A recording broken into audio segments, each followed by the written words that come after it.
guys, welcome to the show. I'm Manny. I'm Terrence. And here are the goods. So this last weekend actually, Magnificent 7 tore it down. It kind of really just knocked the wall of slump that was happening. Okay. Finally a blockbuster, well, somewhat of a blockbuster anyway, opened at $34 million. Okay. Now, this is the one of the most successful, actually, out of the remakes this year, reboots/remakes, next to The Jungle Book. Right. Because this summer, this year alone really has had some horrible remakes. It's just people are actually showing that they don't want this anymore. So now studios will try to come up with fresh and original thoughts. So now, hopefully, unless it's a really super good idea, they will just do away with trying to redo something for namesake. Now, there's an article on USA Today that actually touched up on this, and they made a lot of great points. And in 2014 alone, there were 11 reboots. Holy crap! And slash remakes that were in the top 100 in that year. Okay? I bet you didn't even count the sequels. Probably not. You're right. In this year alone, we've had The Jungle Book, which did very well. Right. Magnificent 7 doing pretty good so far, despite mixed reviews. It was okay. In some points, it's kind of hard to take Chris Pratt as like the scummy person of the group, where he was the spoilers. I don't know if that's a spoiler. Just in case you haven't seen it. I didn't give that much weight, but it was a little hard to see him in that role because he's always so like he's the funny guy, he's the witty guy, he's the person. But Star-Lord was kind of he was kind of you cheered for him. All right, never mind. Anyway, so go on. So anyway, in 2016, like I said, we had The Jungle Book that was good. Ghostbusters completely freaking flopped. Yeah, more or less. Moderate success, decent, not too bad.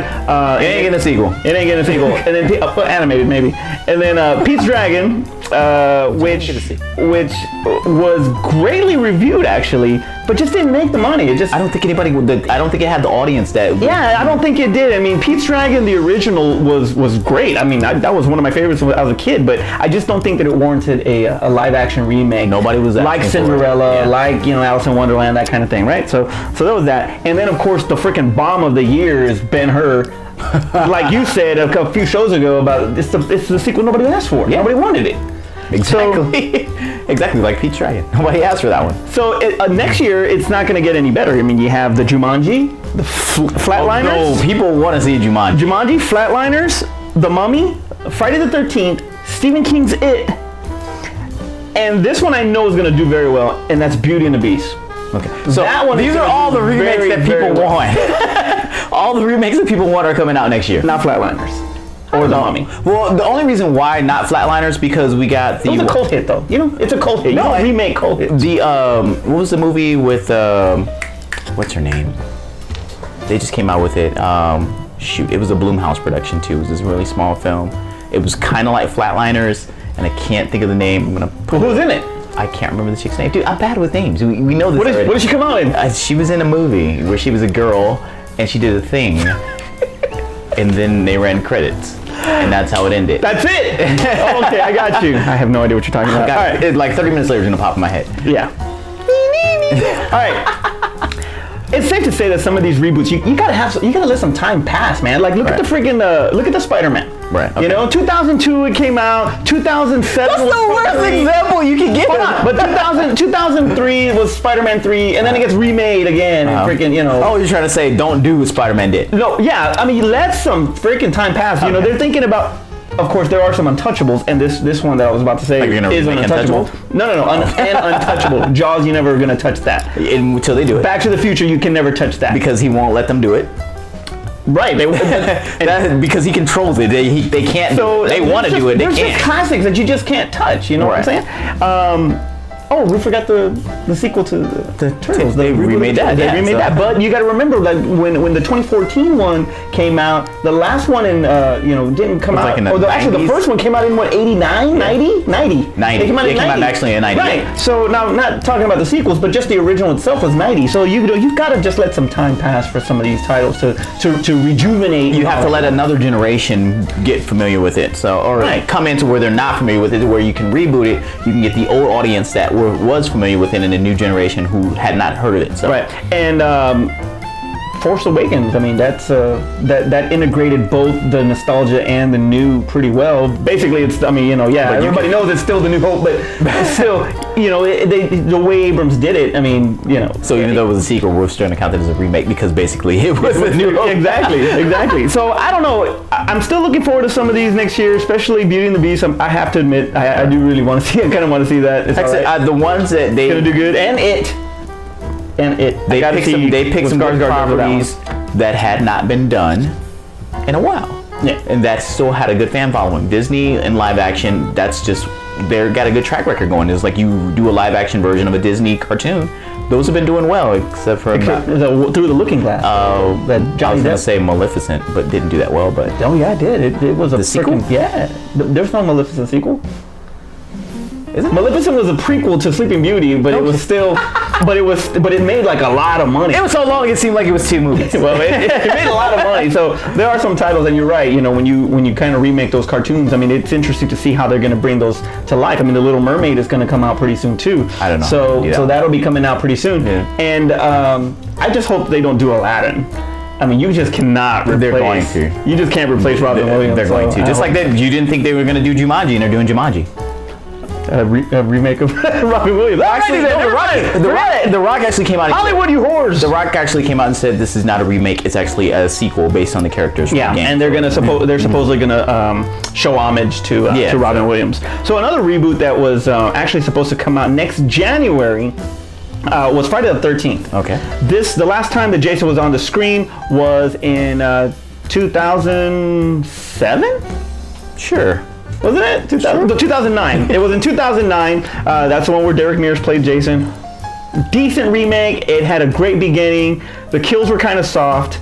Derek Mears was excellent. That's about it. All right. No sequel to that, but they to that particular one. So instead, they're going to reboot it, and it was actually supposed to come out in January of 2017. But Paramount they're in a poo hole right now that they've actually pushed it to 2018. This movie's never coming out. But to your point, you said give it some time. So doing it right now, it's not really a good option to do it because the other one is still fresh in people's minds. So moving it out further to where people can kind of forget about the other remake, this will come in like, oh yeah, hey, it's a good idea. But moving it to 2018 when it was supposed to come out this year means that there's problems with this, and this movie's probably never ever going to come out. Well, it has been 10 years since the last Rings came out, the Ring 2. It's been about 10 years. Which is why this is a good idea to actually do it. So with this one, the Rings, we actually talked about it last show, that was coming out October 28th of this year. Well, Paramount decided to push it back also, and it will not be coming out until February of 2017. Okay, so that's not bad. What's bad about it is you don't change the date 20 plus days away. Or maybe about a month away. You don't do that. Everybody's hyped up. I was ready to watch. They were probably looking at competition around when it came out. A Halloween movie Halloween movie coming out in February. Which Halloween is on a Monday this year. So everybody, the parties and all that will be happening on that Saturday. I thought it would have been a perfect time for that one to show up. Probably because there was multiple films coming out for Halloween, and we didn't feel like it. That was a competition. Was Ouija. Well, maybe they just started already then. But no, okay. So if it was already scheduled to come out in February, the reason why they moved it those 20 days is probably they were looking at the competition for it to come out in February. So a lot of the bigger movies are actually starting to come out earlier in the year, like we talked about before, like coming out in March and April and stuff like that. So they probably looked at what was on the slate for February and says like, ugh, I don't want to have it go up against this and then not make any money because the competition was too big, and they moved it off 20 days. Moving it 2 years is an issue. And that's for the Friday the 13th. Yeah, moving it 20 days is not that big of a thing. They just probably looked at competition and said like, okay, we don't want to have it compete against this, and they just moved it 20 days. The bigger mistake that they made is that this film should have came out for Halloween. If the only competition is Ouija, you put it out a week before Halloween, and you put it 2 weeks before Halloween, because all that month people are going to be looking for horror films to actually go watch. So if you don't want to have it come out the week of Halloween, the week before, at least it'll give you more time to make money, because there's like who didn't see it in a week before will probably see it the week of Halloween.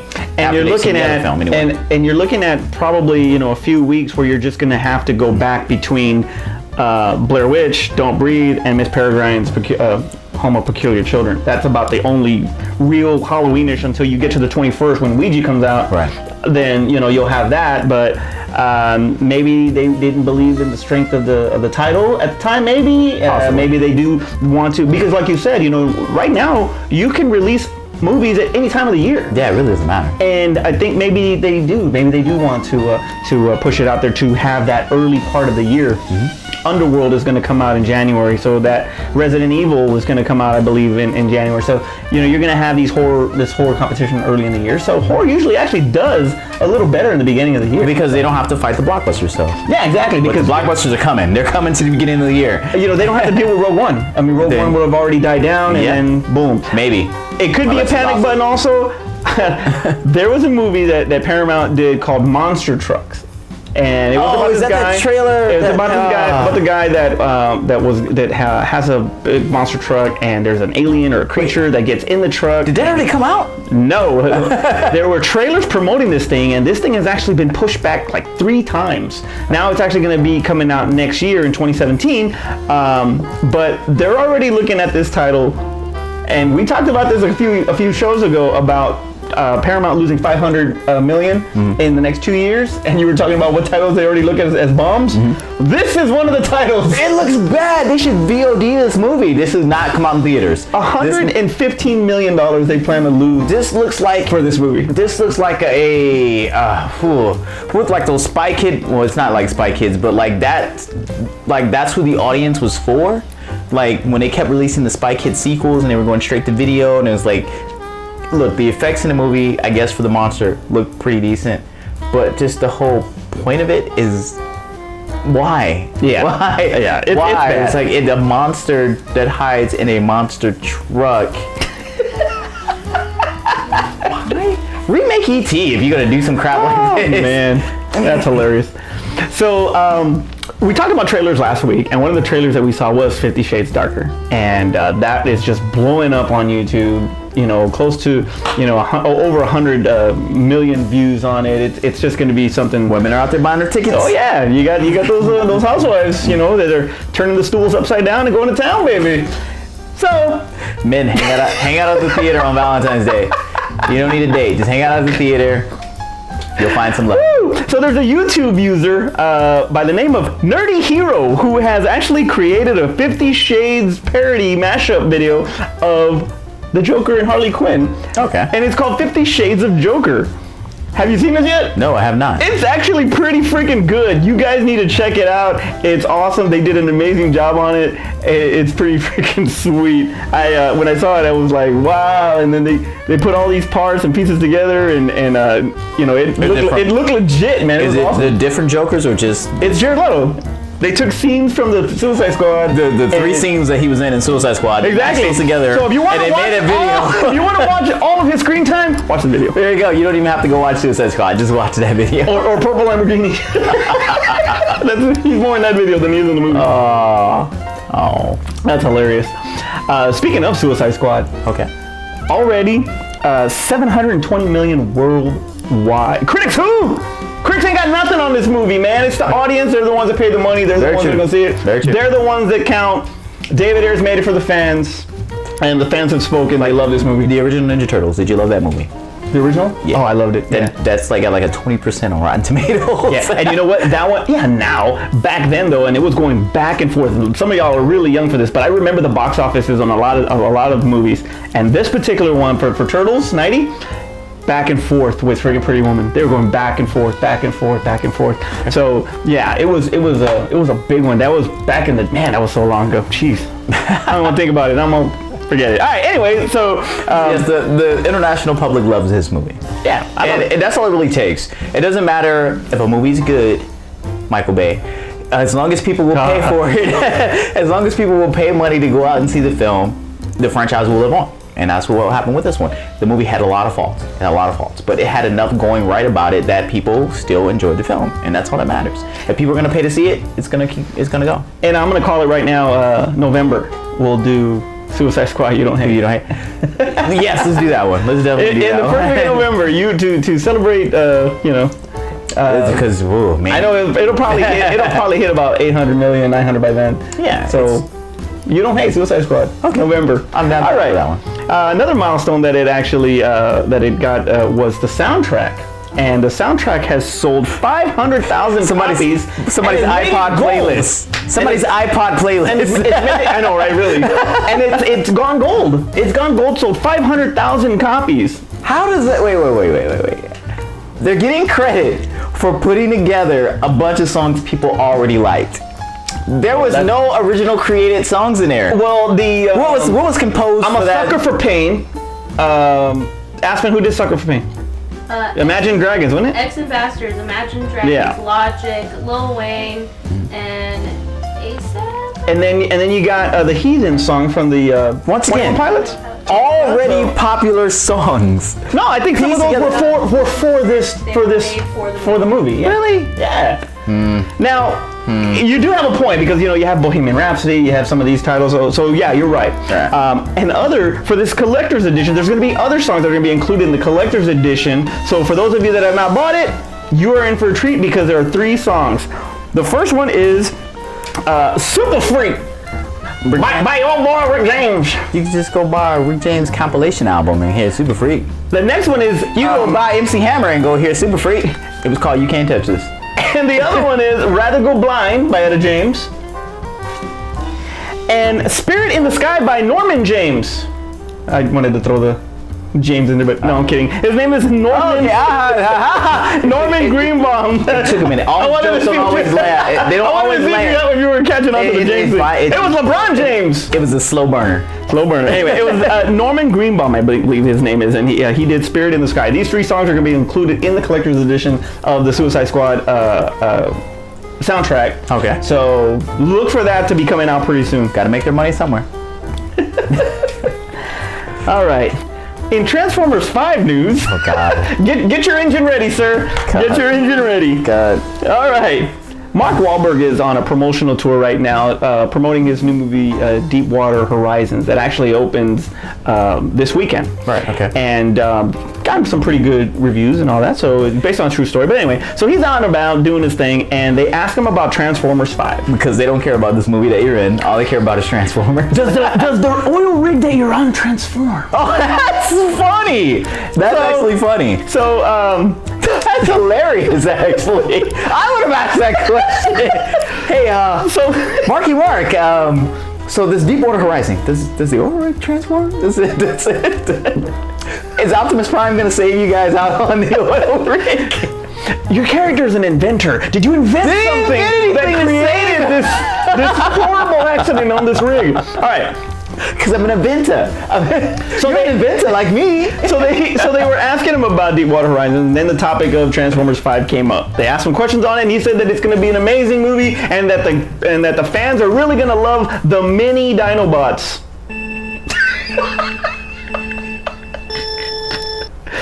Mini Dinobots? Mini Dinobots. Go ahead. Where's the pole position? I didn't even know where to begin with this. This is so ridiculous. Why would there be many Dinobots? Didn't make any sense. It was like, we're They didn't put them in the dryer too long. The one thing that got us excited about the other Transformer film was that we got to see a large Grimlock. That's what we want. That's what the Dinobots are. They took on the Combiners. They weren't tiny. I already had to deal with the simple fact that they shrank down they shrank Rumble down and Frenzy down. It's like, oh God, I don't even know. Have they put out promotional pics for this? No, he just slipped. For the mini he just slipped, right? Possibly he just slipped. Yeah. He just slipped and just let. Oh God. All right, I'm gonna make a stand right now. And I know this was done before with another YouTuber, but I'm not gonna see this movie. I'm not gonna see this movie. I'm not gonna review. Well, you don't have a choice.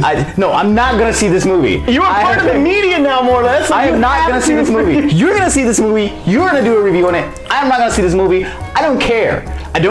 My boycott starts now. Until they remove Michael Bay from the directing production, he can't even watch this movie. You cannot give a ticket to Michael Bay to this movie, or I will boycott every other existing Transformer property. Give Nolan Transformers.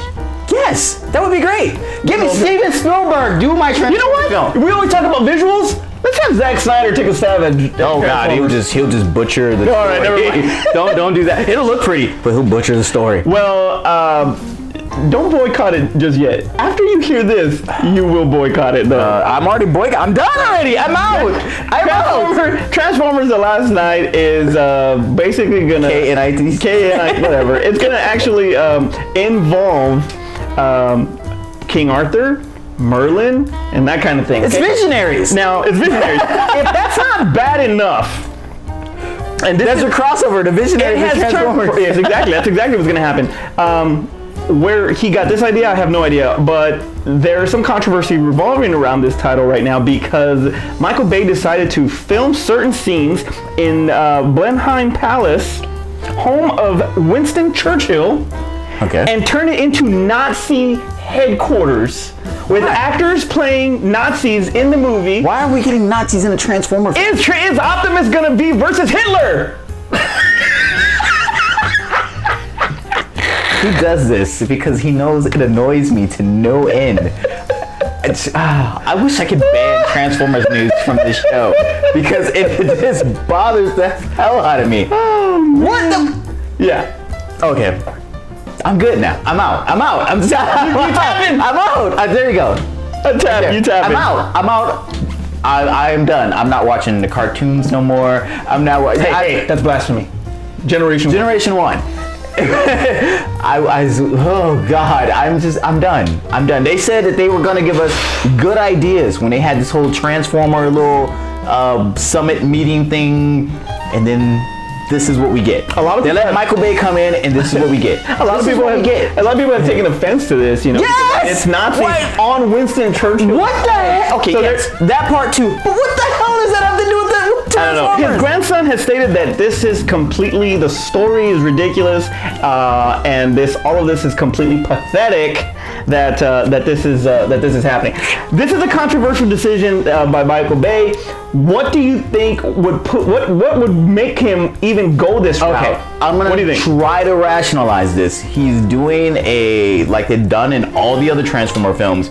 Transformers were here before that we didn't know about, that we didn't talk about before in the past, and somehow a Decepticon was talking to Hitler, and a pretender was talking to Hitler, and or Hitler was a pretender, and then that's why a Decepticon. That's why he was so evil, because he was a Decepticon, and he was trying to take over the world because the Decepticons were trying to take over the world. Well, what was going to his mind when he bumped into Indiana Jones and he wrote and he autographed the Minecraft? That's the crossover. Is that because secretly Sean Connery was a GoBot?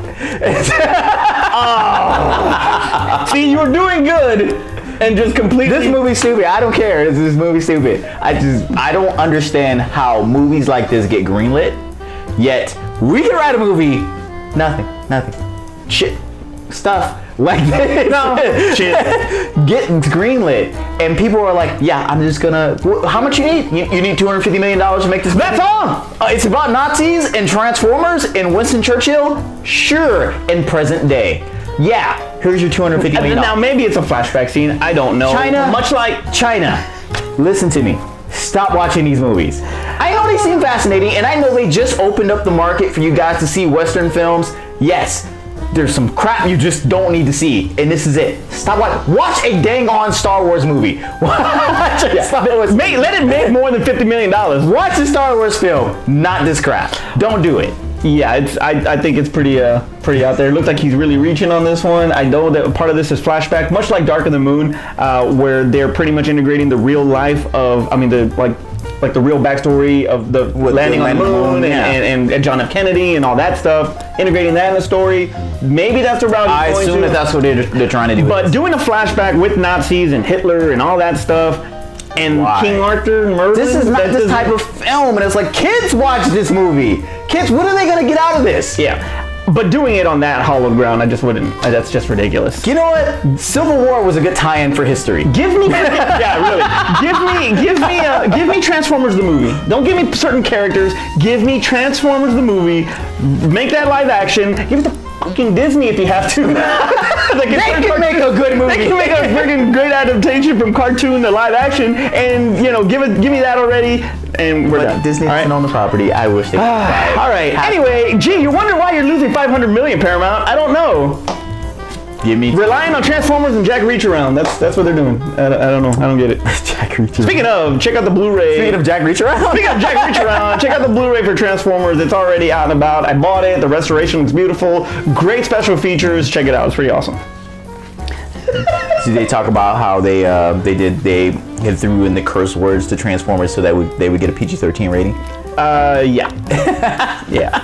It was pretty violent. They were talking about how they edited how they made kids cry. That they didn't realize that they were making kids cry. It was disturbing. What they were doing was they were basically killing off these characters because they wanted to introduce the new toy line. Yes, because they needed you to buy new toys. The new toy line, so they were getting rid of. That was their way of getting rid of the old generation. But what they didn't realize is that kids were really investing in these characters on a daily basis with Generation 1, and they were literally crying and all that. That's why they brought Optimus Prime back, because they didn't realize they broke so many hearts. They broke so many hearts. They kids' hearts. It's crazy. And guess what? Michael Bay's doing the same to us right now. Breaking our hearts. Broke my heart. Oh, man. Four.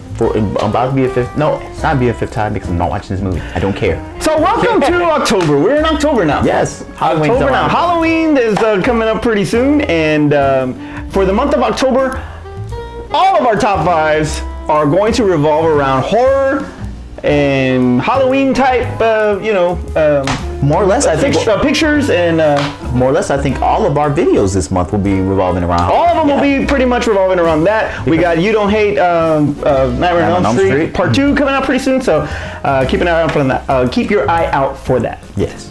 It's time for our top five. And we're back, all flash. No substance. So today is the top 5 vampire movies of all time. Just in our opinion, vampires. Vampire movies. Terrence, go first. All right. So now, since we're doing vampire top 5 movies. Oh my gosh, you guys, get it together. All right. So my top 5 is That's some good shit. Yeah, I know, right? Okay, so my top 5 vampires from vampire movies. My number 5, which was controversial for me because I wasn't sure if I was going to put it in it, but I'm black. So my number 5, Blackula. Blackula. Before my time, but still iconic enough because you had never really seen, a black person as a vampire. I mean, there was white people as vampires is all you ever see. Christopher Lee back then, I mean, he was white people. All right. Bela Lugosi, white people. I mean, Italian white people. But white people nonetheless. And so what you're saying is they're white. It took a lot of blaxploitation films to introduce, people of color to seeing themselves on screen. So I mean, they weren't the best movies, but it was something to where we got to see ourselves in these roles on screen. So like I said, wasn't really my time frame, but I think it still deserves to be mentioned as a top 5 vampire from a movie. So Blackula. How about a Mexican vampire and his name's Chamoy? I would watch it though. Instead of blood, he drinks Chamoy! Oh, that's cute! Yeah, borderline racist? Number 4! Okay, it's like borderline racist. All right, number 4. Gary Oldman from Dracula. Bram Stoker's Dracula. So Bram Stoker's number 4. Okay, so gotcha. I mean, it's the changes that they show him from when he's the old decrepit Dracula, or because I'm bad with names again. I can't get the name out. His name's Dracula. No, not Dracula. Van Helsing? No. I couldn't call this out. Oh my God. Oh, that's getting cut out anyway. You should leave it up there. No, right? His real name. Vlad Tepes? Dracula's real name is Vlad Tepes. Vlad the Impaler. Vlad the Impaler. That's what I'm trying to say. Vlad the Impaler. Seeing his transition from the old decrepit Vlad the Impaler or Vlad Tepes. Tepes, whatever. I'm sorry. Tepes, titties, whatever. seeing him as the old Dracula versus when he rejuvenates himself later when he makes his trip, and it's like his transitions and how he changes his personality and his mannerisms, and I thought he did a great. I mean, that's still my version, my definitive version of Dracula. And it's like how they talk about his powers and how it can be done and how he can still exist in the daylight. That movie was great. I think it still holds up with the special effects and just he's great. Had some great actors. You had Keanu Reeves. Cool Breeze was in the film too. Winona Ryder. You had Anthony Hopkins. You know, he had a pretty good cast. Yeah. All right. So that brings up my number 3. Who can beat Gary Oldman for Dracula? Tom Cruise can. Let's start from Interview with the Vampire. I was when this film first came out, I was opposed to seeing this film. I was like, oh god, Brad Pitt and Tom Cruise in a movie together. But when I actually got around and seeing it, Tom Cruise did an awesome job. He was amazing. And like his kind of selfish and like me first vampire, and how he just wanted somebody to help him exist in the times and keep him from being bored, and him. He just did a great job. So much that they totally screwed it over when they did a prequel and they recast. Queen of the Dam. Yeah, even though I like Queen of the Dam, that should have been somehow they should have de-aged Tom Cruise and had him back in it. I thought that would have been a good thing to do. But he did a great job in Interview with the Vampire. Enough so that I was able to sit through that movie. All right. Number 2. Salma Hayek. So From Dusk Till Dawn is your number 2 horror. I mean, yes. All right. She's a vampire. Okay. She's a vampire. She's a snake vampire, but she's a vampire, and she's a hot snake vampire. The only person on my list that I would let bite me. Yes. Anywhere. She did a great job. So much to where like you got so caught up in her hotness that when she changed into a vampire, you just didn't care. You probably hit it anyway. Probably so. Probably so. Just look over there, baby, please. Look over there, baby, please. I think everybody on the set was still feeling the same way because I don't remember too many people really caring when she really went to vampire. When everybody else went to vampire, then that's when everything kind of popped off. But her going to vampire was just added to her hotness. All right, so does that bring me to number 1? If it really needs to be said, Blade. Dang it. Blade number 1. Blade number 1. Number 1. Oh, number 1. Okay. Was number 2. Okay. I'm higher. Probably should. No. I'm saying Blade 1 or 2. Blade. Okay. Stephen Dorff. Even Blade Trinity. No. Even Blade Trinity. No. Blade from the comic books. Blade from Spider-Man, the animated series. What about Sticky Fingers when he's Blade from Onyx? Sticky Fingers Blade. No, not Sticky Fingers Blade.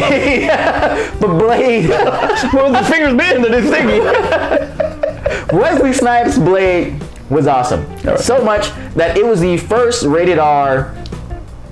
First one, right? Rated R comic? Yeah. Off the top of my head, I think so. You might be right. And at least enough to where Marvel was like totally behind it, and they were like, "Yeah, we're just gonna put out this rated R film and whatever." We didn't have to go to Marvel Knights. We didn't have to change it. It was just legitimately Marvel. Mm-hmm.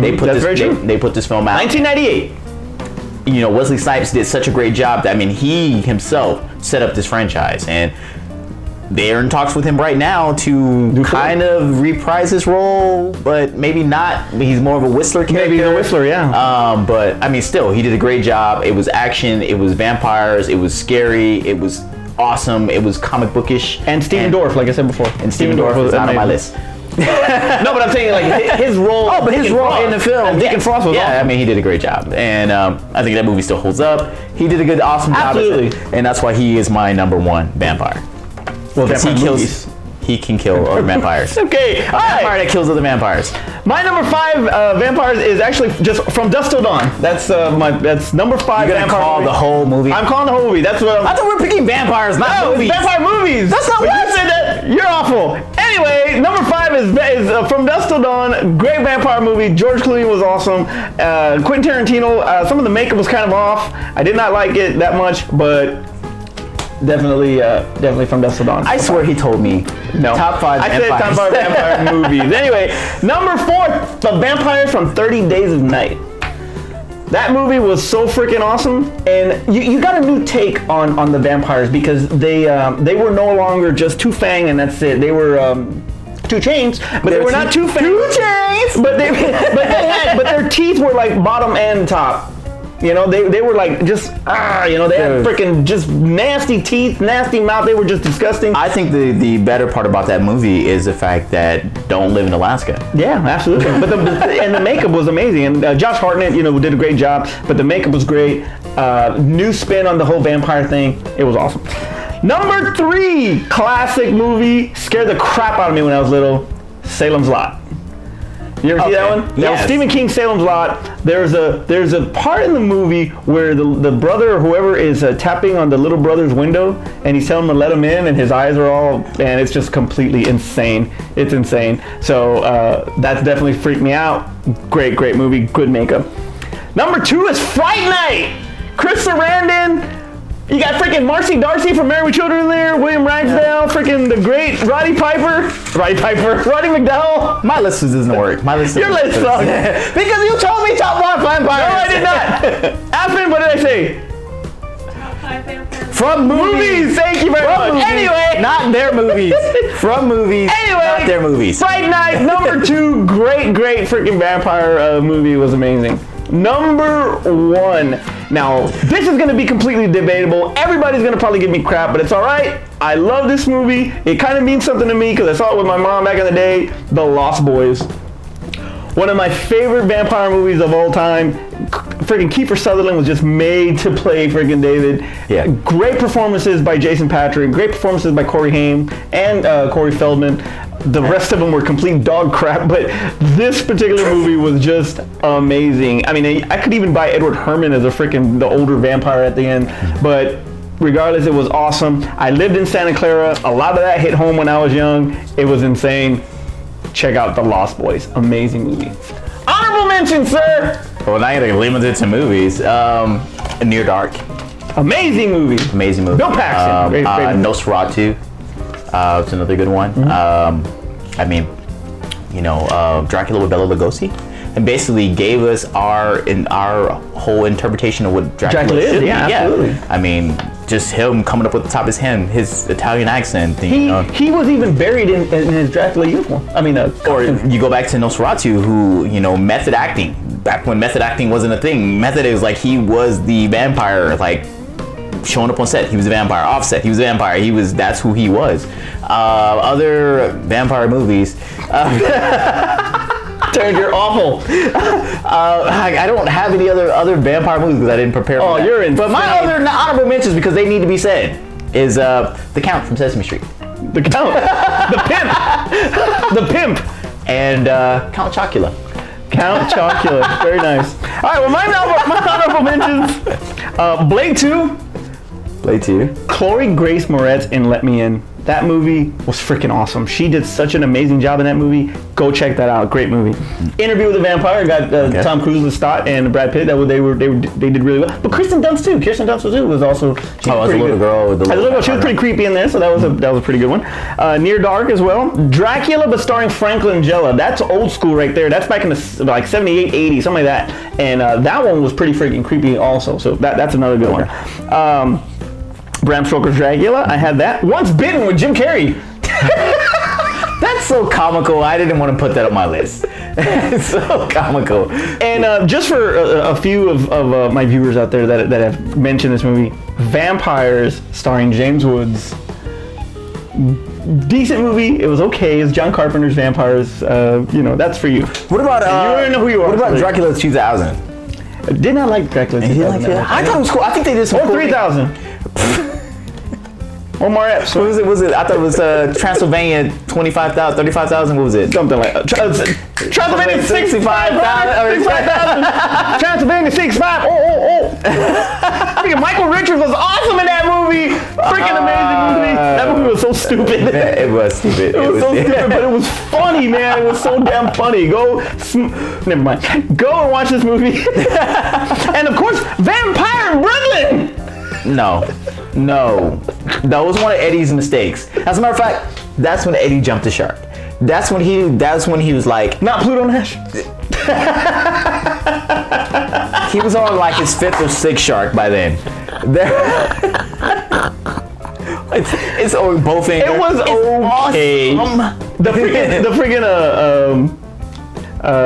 with the Guido. Soul Train. And me and you, Soul Train. Me and you. The hilarious. God, no. We should never ever mention. We should never ever mention Vampire in Brooklyn ever again. Eddie Murphy, in his long list of misses, will probably not want to mention Vampire in Brooklyn. Why? He looked like Ashford Simpson. That's pretty cool.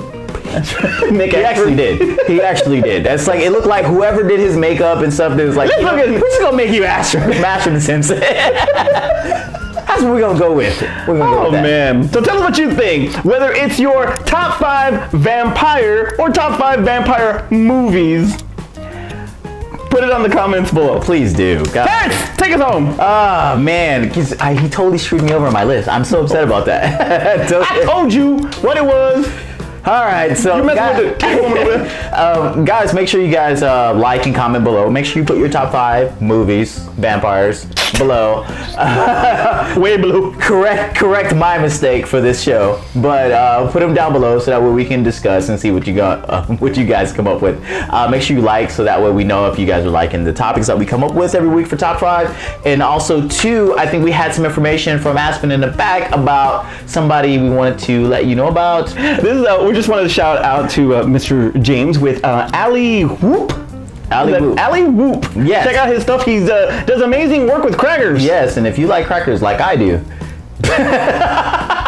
you'll definitely want to check. You'll want to watch his show. You'll definitely want to. I mean, he has this thing with like his latest video with crackers and cheese and making cracker sandwiches and cornflakes, like I do. On a good night. On a good night. For Aspen in the back, I'm Manny. I'm Terrence. And that was the goods. 3, 2, hold up the mugs. 1, action. How long do we hold this for? All right, let's do it again. Go. I know you're. There's your outtake. There's your outtake. Okay, go.